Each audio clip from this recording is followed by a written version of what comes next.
Can I ask you a question?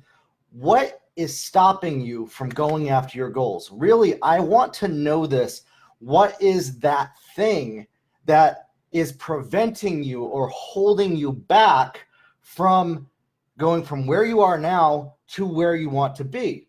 Now, in my research, what I found is that anything that you have that's a goal and you're not there yet, the only thing that is actually stopping you is related to, well, before I say what that thing is, I need to preface it with this.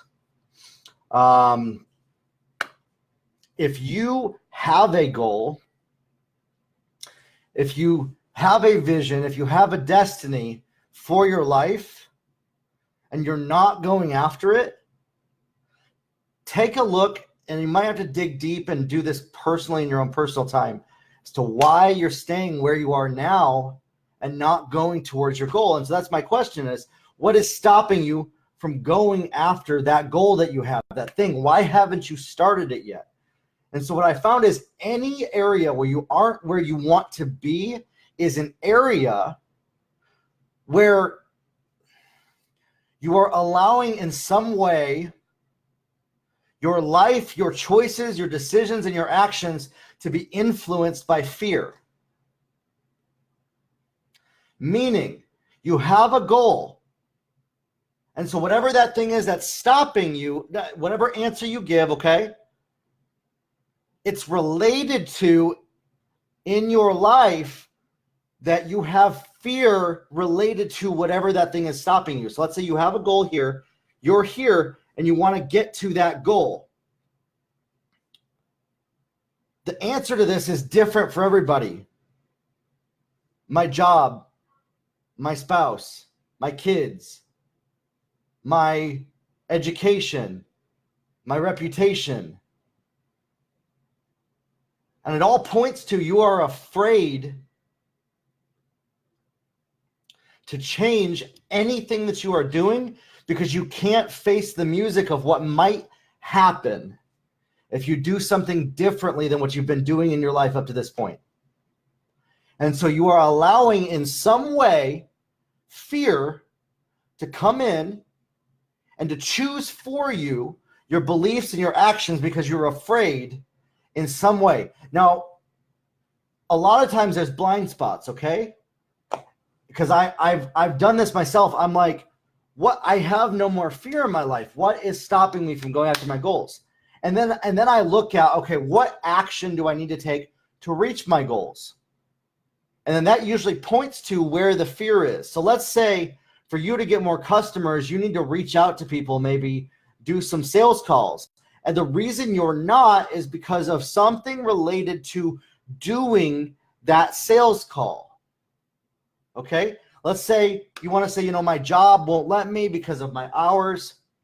The only reason that you won't quit that job and go do something else is because fear is keeping you there because it's more comfortable. And so it's not that you're afraid particularly. It's not like upfront fear. It's like really hidden behind your peripheral view fear that is in some way influencing your choices, your decisions, and your beliefs. And so the way to reach your goals is you actually have to find that fear. The first step to reaching your goals is find whatever fear exists that is stopping you. Find whatever fear exists that is keeping you from doing the thing that you need to do to reach your goal. And then taking ownership over it. You need to actually take ownership over the fact that you are afraid to step out.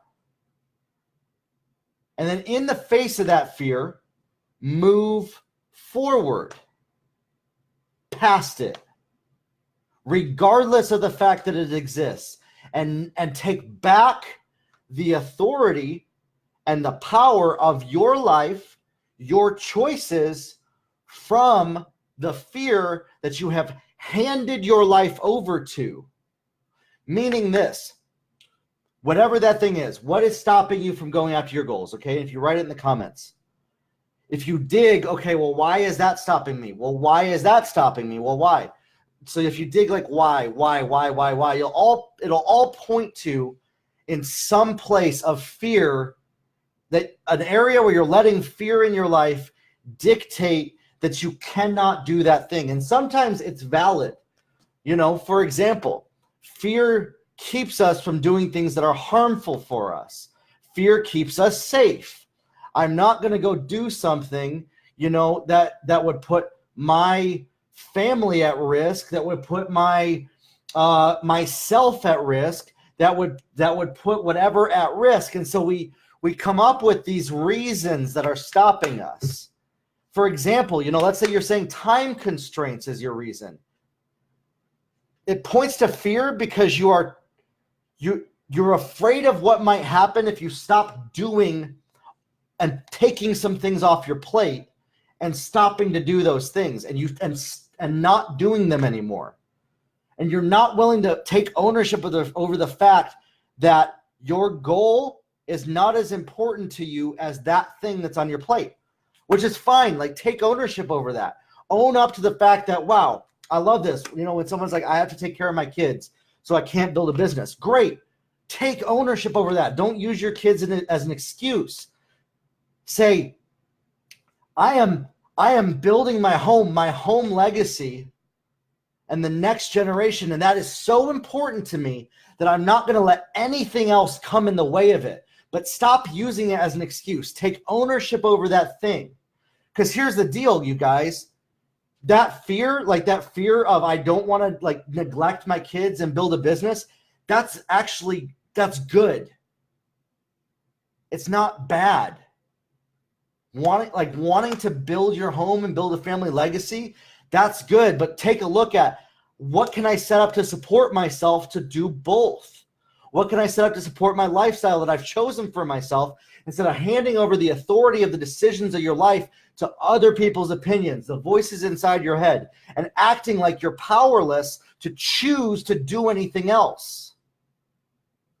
Stop acting like you don't have the power to do different, when in fact you do have the power to do different, but you're taking ownership over the fact that I'm choosing to do this right now. And then also taking ownership over choosing, maybe I'm not going to do that as much. Maybe I'm not going to waste as much time on Netflix. Maybe I'm not going to waste as much time on Facebook Messenger.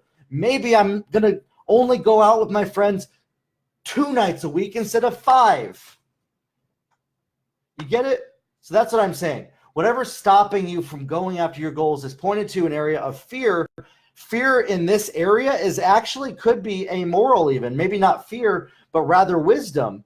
And sometimes we confuse the two. Like, it's wisdom to not neglect your kids, to not divorce your spouse just to go build a business. That's wisdom. But if you don't do it out of fear and you're letting fear grip it, so you really have to dig in. Is it fear? Or is it wisdom? And if it's fear, get rid of the fear, snuff it out. And if it's wisdom, take ownership over the fact that you're not going to change that. That's a non-negotiable in your life.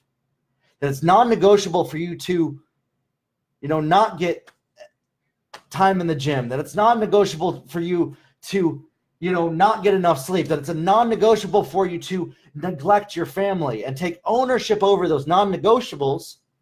And then get rid of any sort of fear that is not helping you. Any fear is not supporting you. But when we hand up the authority and the control and the power of our lives to outside circumstances, we act powerless, and our choices follow a path of a powerless person and lead to powerless goals. So if you have a goal for your life, take ownership and don't let fear rule you. Take ownership over the wise choices that you've made, the non-negotiables. Own up to those and don't blame them for why you're not going after your goals. Stop blaming them, because those are actually what's going to support your goals. Your family can help drive you to want to build a better life, for example. But maybe there's some stuff that you could get rid of and you're just afraid of what would happen, or maybe you never even considered it. And then step out in faith, do something that might be scary and do it scared. And then watch what might happen. Maybe growth will happen in your life. Grow your life, everybody, and we'll talk soon.